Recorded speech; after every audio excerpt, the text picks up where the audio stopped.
these grounds are just immaculate. I cannot believe this is an equestrian facility. This is Dubai Polo and Equestrian Centre.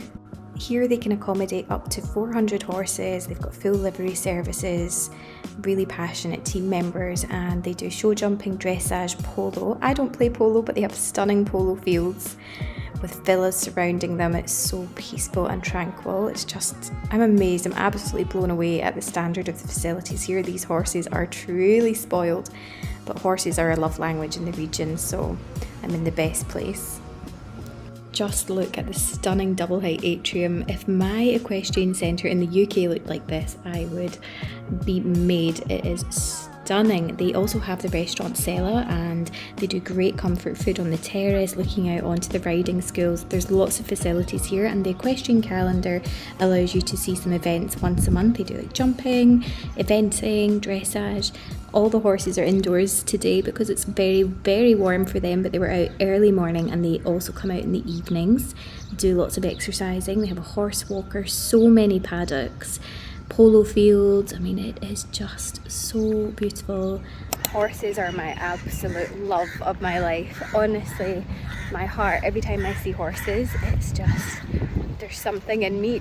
They say horses have healing power, and I truly believe it because they're just so incredible. I've been here once before. I think I'll start back my riding lessons here. They do group lessons and private lessons. And then one day it would be a dream to either loan a horse here or have my own one day. But it is just stunning. Like, look at the grounds. So I used to do a lot of horse riding when I was younger. I would go almost every day in the summer. Every summer. I would also do some show jumping as well. That was really fun. I started doing show jumping for a lovely lady in Scotland. Her daughter had the most gorgeous sports pony, and she needed a bit of help exercising him and jumping him, and I started doing that, and then unfortunately I had to give it up for other reasons, but it's probably one of my biggest regrets. I wish I had stuck at it and pushed myself and committed to it. And that definitely would have been the right team to do it with, because I remember her husband used to also build show jumping courses all around the world. So if I had been able to continue with them, I'm sure the opportunities would have been really good. But unfortunately I couldn't, and that's okay. I can get back into it again one day. But that's my niggling thing inside. It's like I would just love to push myself at jumping particularly. I actually loaned a horse in Surrey when I was down staying in London. I would travel around 40 minutes and I would loan a gorgeous Irish sports horse in Surrey. His name was Mojo. His owners were lovely, and that was also really great. But then I had to move back into central London after moving out to Surrey. So I moved then to Surrey and then moved back into central London when work just got too busy and I couldn't keep it up. So now I would absolutely love to be able to do that. And horse riding is just such a tough sport actually as well. It's you and the horse. You have to have so much trust in your horse. It's very, very technical. People just think you sit on the horse and the horse goes. No, you have to use your legs, use your hands. You have to have good coordination, great balance. You have to be thinking constantly. You need to do the right things with your feet, sometimes in opposite directions with your hands. It's really interesting, but such a beautiful sport, and I'm ever so grateful for doing that and starting that sport when I was younger. So yeah, I used to do lessons every Saturday. Absolutely loved it. Then I would spend most days in the summer up there working at the yard. I would love looking after the horses, mucking out. I would help with the lessons, so I would be like a leader for the lessons. I would run round with the horses, leading all the young people on the horses. Got in so many steps and a lot of cardio. No wonder I was so skinny back then. It was just the best. And yeah, I would absolutely adore getting back into it. What other stories do I have from horse riding? Oh yeah, I was put on a lot of naughty horses. They were a little bit cheeky, and they would, I remember this one horse in particular we just brought into the riding school. Can't remember its name, but it was like a small Palomino horse, which is like a beige sandy coloured horse, really pretty. It was a pony, and it would basically canter me around the school directly towards the fence, and it would stop dead at the fence trying to get me off. There was also a gorgeous fell pony called Ebony. I fell in love with her. You have your heart horse when you're younger, and she was just beautiful. She had sweet itch, which is like a condition where they get a little bit itchy, allergic to the midges, and it was really bad for her, so we had to use a lot of ointments to help her, and you know, put rugs on her and everything. She was brought into the riding school and trained, and I used to have an instructor called Sam. She was great. I think she was from England. She was very strict, but we managed to get Ebony working so well, and she turned out that she was amazing at jumping.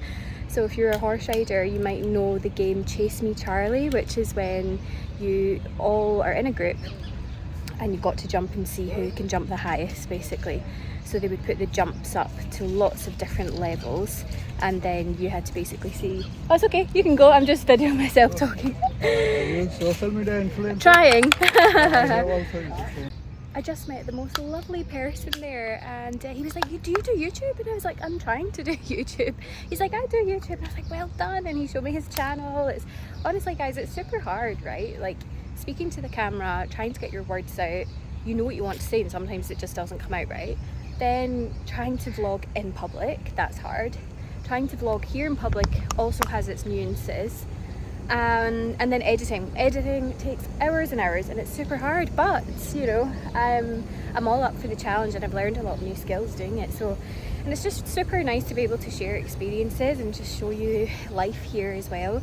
And I love to talk. People that know me know that I talk, and I can talk for Scotland. It's literally a saying. And I literally can talk for Scotland sometimes. So, and fun fact, when I was younger, my dream job was being a presenter.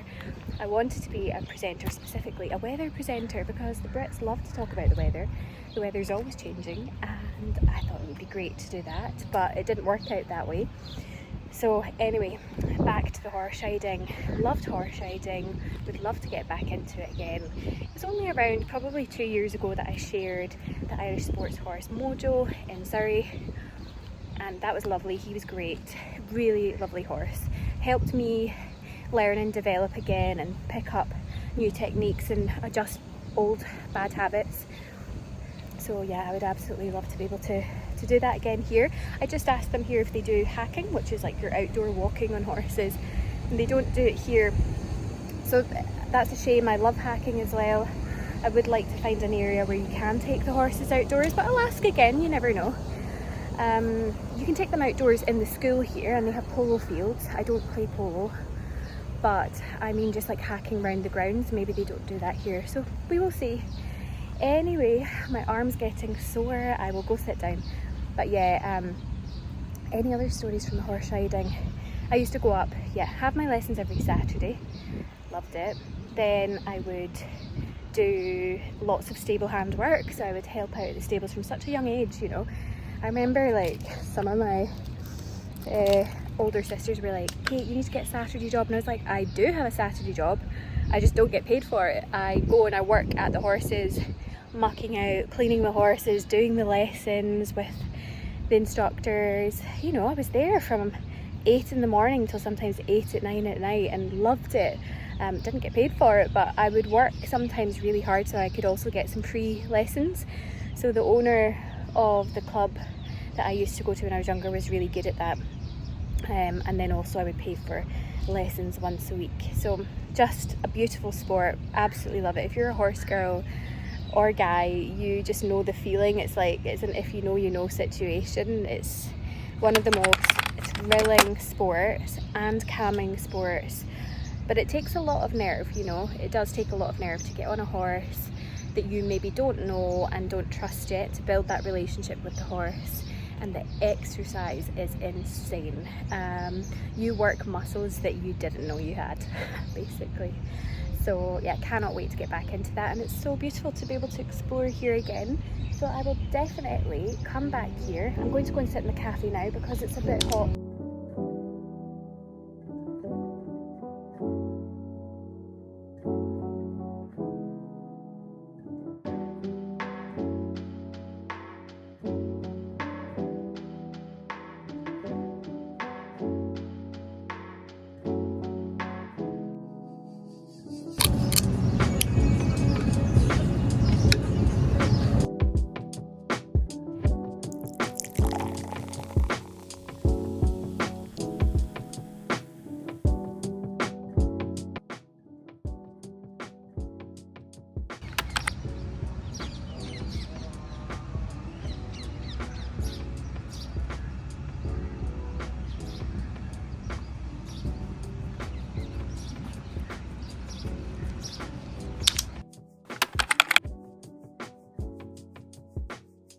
By the way, I love Festival City Mall. It's not as overwhelming as all the other malls, and you have some great shops. I do my shop at Lulu Hypermarket, where they have great healthy food options, a good healthy takeaway section. This is all the chia pudding pots, overnight oats, so good. And hello, this is a total dupe for the Adidas Sandbus. I thought these were really nice. 99 AED, which is £20, and that's in the shop Brands for Less. So I think this is the version of TK Maxx potentially, but they have lots of New Balance as well.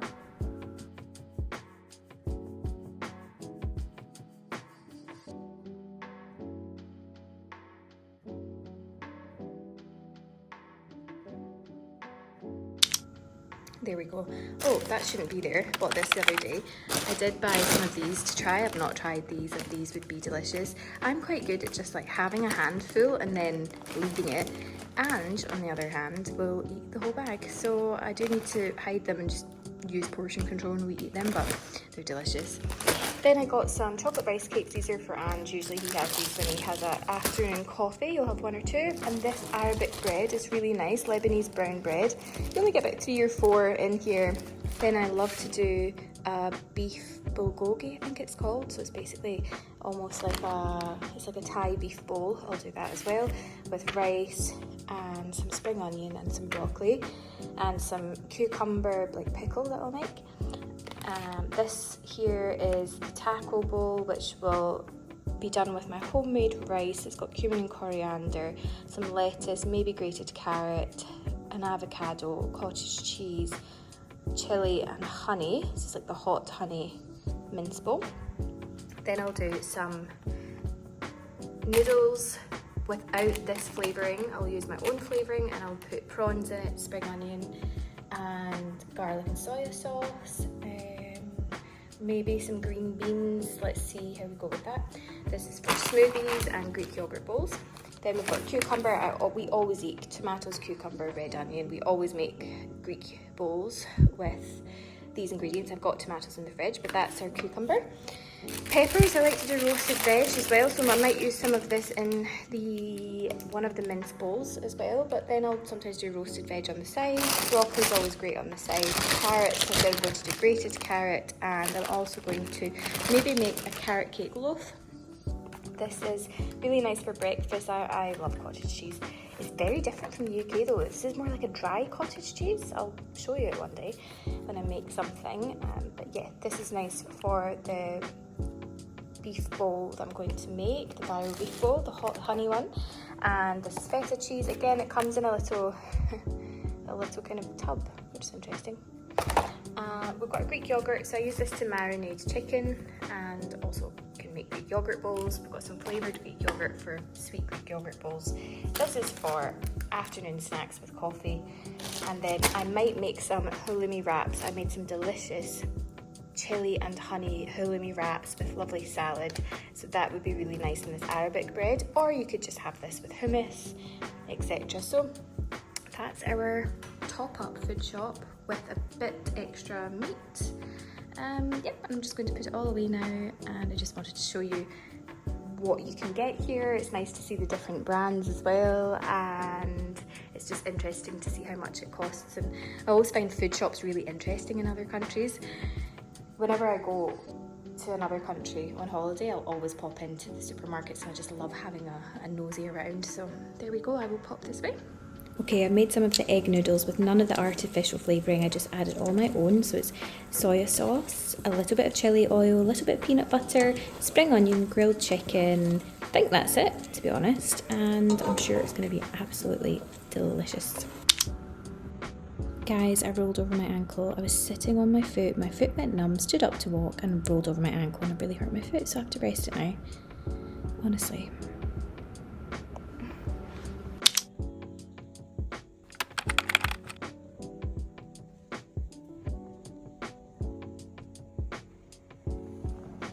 This is my little organic product that I use for hydration, and it's antibacterial as well, and it's soothing, and I just spray it over whatever I have on my face.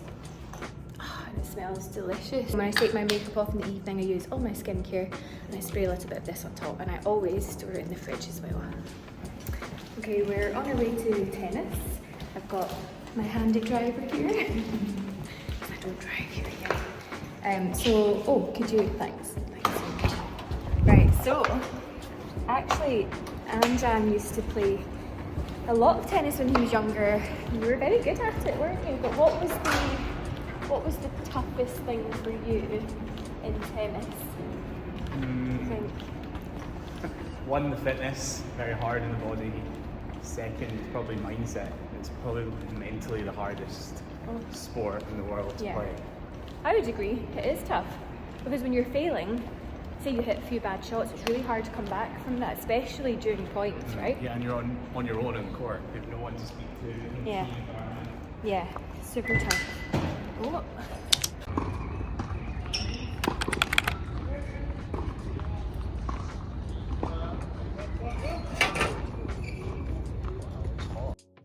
Tennis picnic, preparing for a wild session, I'm guessing. Getting ready to do loads of footwork tonight. It's going to be killer.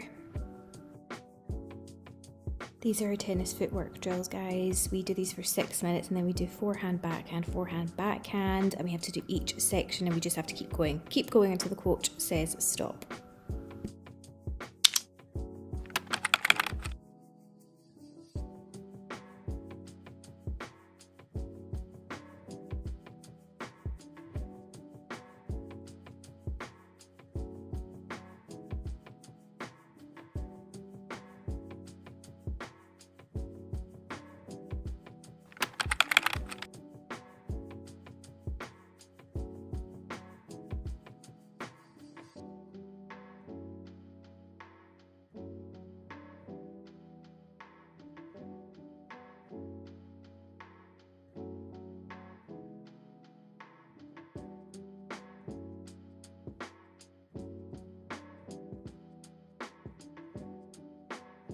Reminds us of our old apartments at 1 Tower Bridge in London. So right at Tower Bridge we had apartments very similar to this. And every time we pass this area, don't we, in this park, we think of that. So these are just about finished. And this is the main park, which you can't see, but I'll show you soon.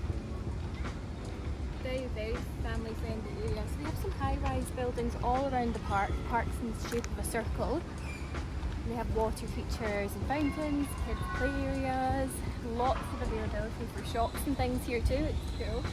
Maybe own a cafe here one day. Oh look, there's your big Jeeps, your Wranglers. There's always a Jeep somewhere, a G-Wagon, a Jeep. It's actually not too bad tonight weather-wise, like it doesn't feel too crazy. There's a nice wind today. So look, this is one of the address buildings. So this whole development is built by Emar. Emar, a very reputable builder. They build all the malls here, really high standard. So that's the address residences, which is cool. We actually viewed an apartment in there, didn't we? And it was like, was it on the 80-something floor? I didn't realise I was scared of heights until I stepped out. Did I even step onto the balcony? I don't think so. Anyways, they've got the address hotel and then they've got the residences. And it's super nice. Like, we're walking through the park and then we'll get to the marina.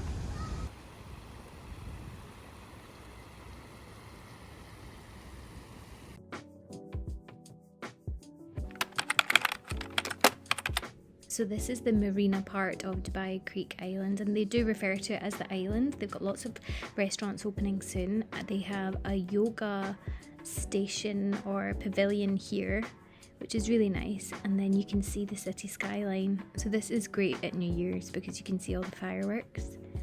They do lots of boat rides and things from the marina here. Not Dubai Marina, they have their own marina in Dubai Creek Harbour. We're just walking down to the marina in Dubai Creek Island, and there's lots of cafes and restaurants here. This is where they take the boat rides from, and you catch an amazing sunset here too. I'd recommend this casual eatery called Next Door. It looks out onto the marina. I've never had this before, but I have been a few times and it's so good.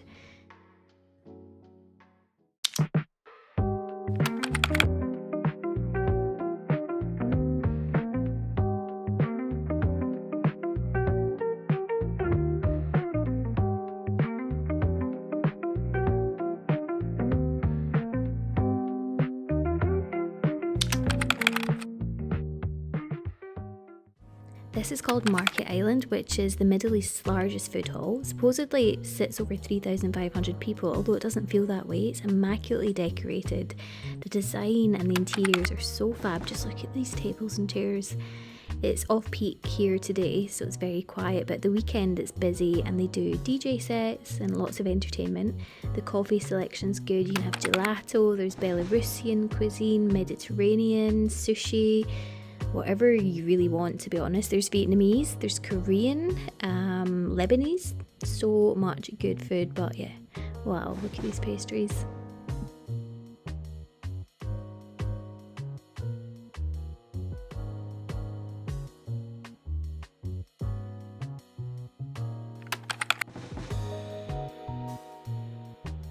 We had to come and visit BYD, which stands for Build Your Dreams. It's a Chinese electric manufacturing car company and it's making huge waves here in the Middle East. We have never seen so many of them before and they're really cool inside. I much prefer them to the Tesla. BYD designs everything in-house, which is super unique, including their breakthrough battery, which is called the Blade battery. The Blade battery is meant to be durable, fire resistant, and it's meant to last a long time. Very space saving, supposedly, so it's quite interesting. I wanted to see the luxury Yangwang. They didn't have that here today, but that does cost about $150,000. It's their luxury SUV. I'll insert a picture on the screen. Love that car. It's self-parking, has lots of gadgets. Inside looks super comfortable. And it does something called a crab walk. The crab walk feature is when the car's wheels can turn diagonally or all in the same direction, and it can glide diagonally or sideways, so it helps you park, etc., or get around really difficult obstacles. So it's really cool. I finally managed to film some tennis for you. So this drill was a drill where we were trying to work on control, because I hit the ball quite flat usually and I don't get to feel the control and the spin of the ball. So I've been trying to really work on that. So this drill was a drill where I tried to get the ball up as high as my husband's forehead without hitting him.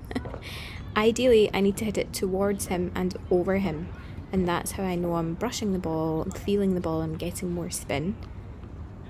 Then we decided to work on getting it over the net. Obviously I can hit a little bit flatter, but ideally you still want the ball 2 meters above the net, which is very difficult. And I'm not very balanced, I can see here watching it back, so I do need to work on my balance. But I like my backhand. I wouldn't say it's horrific. I think my technique's not that bad for someone that's still a beginner. So yeah, great fun, and just loves to coach. Well, he doesn't love to coach, he's learned to be able to coach me. To be honest, you've got to have some amount of patience with me.